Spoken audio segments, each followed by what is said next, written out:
everyone, welcome to this tutorial. My name is Jessica and I will be showing you how to fill out this W-9 form through DocuSign and if you were to be filling it out in person and paper.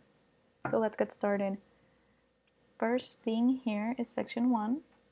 Your name should be pre-filled out. If you're receiving this through DocuSign, make sure that it is spelled correctly. As you can see here, my name has a bit of a typo in it, which is okay. Just let the administrative assistant or the counselor know and they can update it for you. You can skip section 2 and move on to section 3. Here you would just select the first option and that should be it. Now we can also skip section 4 and move on to sections 5 and 6. So for your address, make sure that you are spelling everything correctly and that if you live in an apartment, that you are including the apartment number. Let's go ahead and fill in the city, state, and zip code,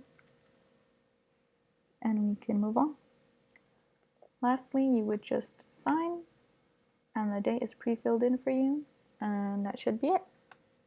The rest of the pages that you see at the bottom here are just information and an explanation of what exactly the W-9 form is. So after a certain amount of money that Upward Bound gives you, we would need to report it to the IRS, and that's what this form is for. So you don't really have to worry about it too much. It shouldn't affect you in any way. So now that you've filled everything out and signed, you can click finish and you should be good. You will have submitted your W-9 form to us.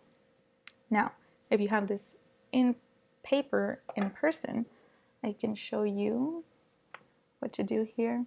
These highlighted sections are the ones that you will need to focus on, very similar to the last page I just showed you. So go ahead and write in your name legibly. Go ahead and check the first box here in section 3. Write in your address, city, state, and zip code. Now the only difference really would be that if you have this in paper, you would write in your social security number. Through DocuSign, we don't ask for that information because we do want to keep it, private and confidential. But if you have this in paper, we do ask that you write this in yourself. Now, if you don't know your social security number, you can always double check with your parent or guardian and they should have that information for you. Last thing again would just be your signature and the date. And that's it, really. Pretty simple and easy. If you have any questions, feel free to talk with either your counselor or the administrative assistant and we're ready to help. That's it. Thank you so much.